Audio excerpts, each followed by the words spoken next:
여러분 안녕하세요. 이번 책 제목은요. 당신이 침묵의 방관자가 되었을 때 일어나는 나비 효과. 효과라고 읽어야 되겠죠? 다시 한번요. 당신이 침묵의 방관자가 되었을 때 일어나는 나비 효과라고 나와 있어요. 쉽게 말해서 방관자 효과라고 하죠. 방관자. 지켜보는 거예요. 행동하지 않고. 당신은 그때 왜 행동하지 않았는가? 뭔가 좀 책 제목에서 예, 뭔가 좀 많은 생각거리를 던져주는 그런 책 제목인 것 같아요. 지은 분은 캐서린 샌더슨이시고요. 예, 그 다음에 옮긴 분은 박준영 님이네요. 출판사는 샘 앤 파커스예요. 예. 이 뒷표지 한번 살펴볼게요. 이 사회적 전환기에 벌어진 가장 큰 비극은 악한 사람들의 격렬한 외침이 아니라 선한 사람들의 소름 끼치는 침묵이었음을 역사는 기록할 것이다. 와우. 사람들은 흔히 범죄는 악인의 전유물이라고 생각한다. 불행하게도 이러한 판단은 옳지 않다. 왜 우리는 악인만 나쁜 행동을 하고 한다고 추정할까? 우리의 친구, 가족, 그리고 나 자신은 좋은 사람이고 그런 짓을 저지를 리 없다고 믿어야 안심이 되기 때문이다. 하지만 우리가 좋은 사람이라고 믿었던 이들도 우리 친구를 따돌리고 동료를 추행하는 등 갖가지 못된 짓을 저지른다. 그렇기에 괴물을 찾아내 막는 것만으로 이러한 끔찍한 행동을 막을 수 없다. 선한 사람을 나쁜 선택으로 이끄는 원인을 찾아내야 그릇된 행동을 막거나 적어도 줄일 수 있다. 다시요. 선한 사람을 나쁜 선택으로 이끄는 원인을 찾아내야 그릇된 행동을 막거나 적어도 줄일 수 있다. 그러네요. 와. 일단 지은이 한번 살펴볼게요. 암허스트 대학교 심리학과 교수, 스탠퍼드 대학교에서 학사학위를, 프린스턴 대학교에서 석사와 박사학위를 받았다. 지극히 개인적인 심리적 기재이면서 동시에 전 세계를 뒤덮고 사회적 이슈가 된 침묵과 방관, 무관심이 불러온 나비 효과를 보며 가졌던 왜라는 질문이 방관자 효과의 시작이었다. 샌더스는 이 책을 통해 방관자 효과의 위험성을 경고하고 행동으로 옮길 구체적인 방법을 조언한다.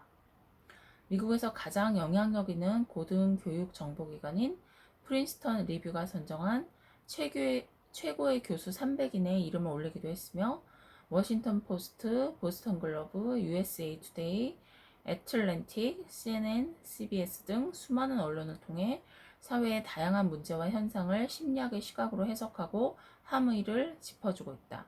지은 책으로는 생각이 바뀌는 순간 등이 있다. 자, 옹기니 볼게요. 박준영님. 서울외국어대학교 통번역대학원에서 한영 통번역 석사학위를 취득했다. 환경부, 재정경제부 등 정부 기관과 여러 방송국에서 통번역 업무를 담당했고 이데일리 경제부 기자로 일했다. 현재 출판 번역 에이전시 베네트랜스에서 전속 번역가로 활동 중이다. 옮긴 책으로는 용기의 정치학, 자본주의에 희망은 있는가, 피드포워드, 필립 코틀러의 다른 자본주의 등이 있다. 그러네요. 방관자 효과.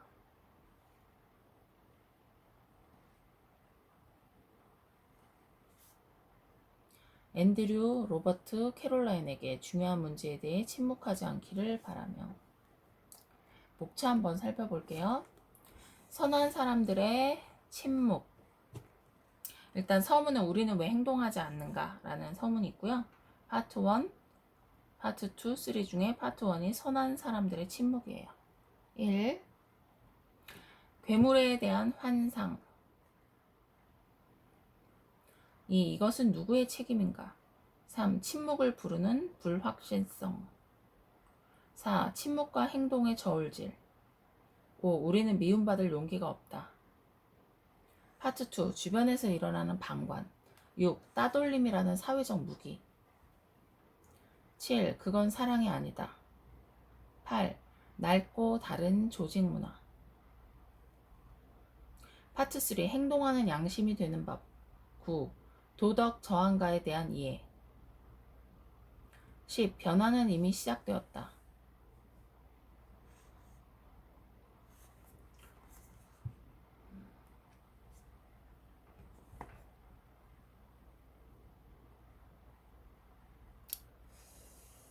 참,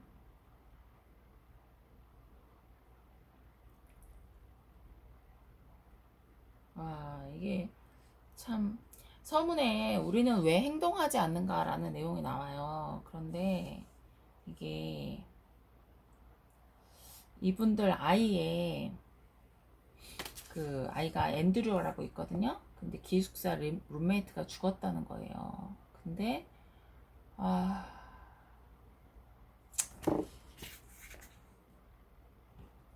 아무도 도와주지 않았던 거죠. 네. 응급 상황에서. 그래서 아무도 행동을 하지 않았던 거죠. 정말.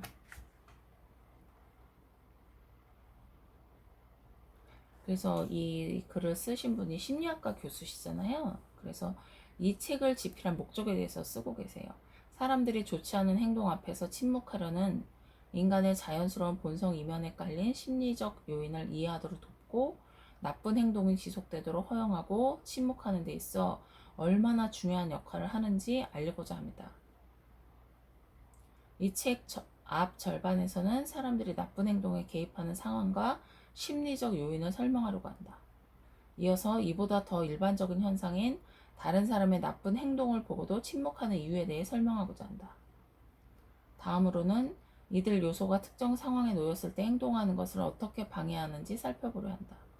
그 중에는 학교에서의 따돌림, 대학에서의 성폭력, 직장에서의 비윤리적 행위가 포함된다. 또한 타인에게 맞서는 방법과 도덕적 저항 행위에서 무엇을 얻을 수 있는지 설명하고자 한다. 마지막 장에서는 우리의 목소리를 내고 가장 필요한 행동을 취하기 위해 활용할 수 있는 전략을 살펴보려고 한다.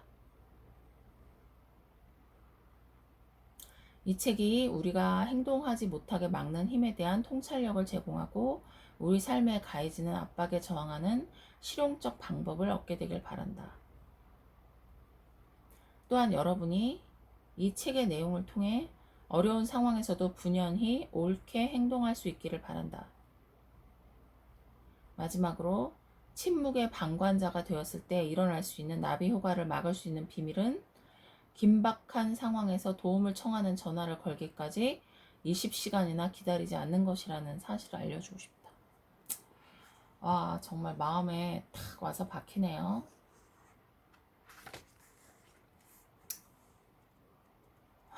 그래서 정말 다양한 이런 사례들을 쭉 얘기를 해주고 계세요.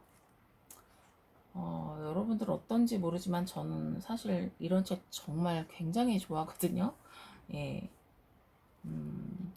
제가 대학 때 전공이 철학이에요. 그래서 뭔가 생각할 수 있게 해주는 그런 주제를 놓고 생각해 볼 수 있는 것들을 정말 좋아해요. 책도, 철학책도 물론 너무너무 많이 좋아하지만 이렇게 사회 현상하고 관련돼서 우리의 선택을 묻는 이런 문제들 있잖아요. 대학 때는 인식론으로 1학년 때부터 배웠던 기억이 나요. 인식론. 두 가지 정반대의 선택 상황에서 당신의 가치관에 따라 당신은 이런 경우에 어떤 것을 택할 것이냐 이런 것들이거든요. 그러면서 그 택한 것을 먼저 얘기를 하고 왜 어떤 근거로 이런 선택을 했는지를 설명하는 그런 수업이었어요. 인지론적 인식학이었거든요.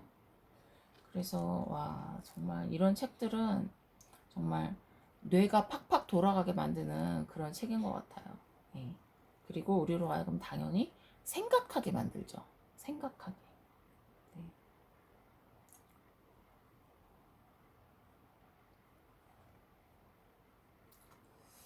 그래서 이거 정말 좋은 것 같아요. 그리고 여기 보면 버락 오바마 전 대통령이 2014년에 그 대학에서 성폭력 그 문제가 생겼을 때 이런 얘기를 하셨대요. 우리는 청년들에게 성폭력이 절대 용인될 수 없다는 사실을 인지하도록 도와야 합니다. 이들이 용기를 내고 목소리를 내도록 해줘야 합니다. 특히 침묵하고 외면하라는 사회적 또래 집단의 압박이 심해질 때 용기를 잃지 않도록 도와야 합니다. 침묵하고 외면하라고 또래 집단이 압박하는 건 사실 보통 일이 아니죠. 그쵸? 하지만 용감해야 한다라는 얘기를 하고 있어요.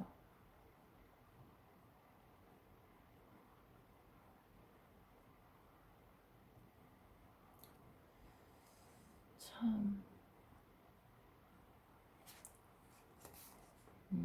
그리고 여기서 또 보면 성폭력 전에 또 어떤 내용이 나오냐면 따돌림에 관한 얘기가 나와요. 이거 정말 우리나라에서도 왕따라고 해서 굉장히 큰 문제가 되고 있죠. 요즘은 인터넷 시대잖아요. 그래서 또 이게 카톡 따돌림 있는 거 아세요, 여러분? 반에 카톡으로 단체방이 다 있어요. 초등학교부터. 근데 초등학교로 이렇게 단톡방에 있으면 숙제 같은 걸 이렇게 친구들끼리 알려주고 이럴 때 불러놓고 이제 친구들 몇 명을 불러놓고 그 친구한테만 단톡방에서 말을 걸지 않는다든지 차라리 안 부르는 것도 이제 왕따를 시키는 거겠지만 따돌림을 하는 거겠지만 차라리 안 부르면은 이제 그런 이런저런 꼴을 안 당해도 됐을 텐데 불러놓고 말을 안 시킨다든지 뭐 돌아가면서 폭언을 한다든지 욕을 한다든지 이런 식으로 인터넷을 통해서 이제 왕따를 한다는 얘기를 들었어요. 그리고 제가 학생들을 가르칠 때 정말 이거는 공부를 전교 1등을 하든지 아니면 뭐 성적이 안 좋든지 성적하고 상관없이 다 학창시절 그 마음이 예민하고 섬세한 그 시기에 다 친구들 간의 문제로 왕따를 당하고 있어서 그 부분을 이제 마음을 알아주는 선생님 앞에서 수업을 하다가 중간에 울어버린 친구들이 꽤 많았거든요. 그러면 저는 진짜 안아주면서 달래는 것밖에 할 수 있는 게 없지만 마음이 너무 아프고 또 차분히 어떤 상황이었는지 얘기를 듣고 제가 조언해 줄 수 있는 조언들을 얘기를 해주고 했는데요.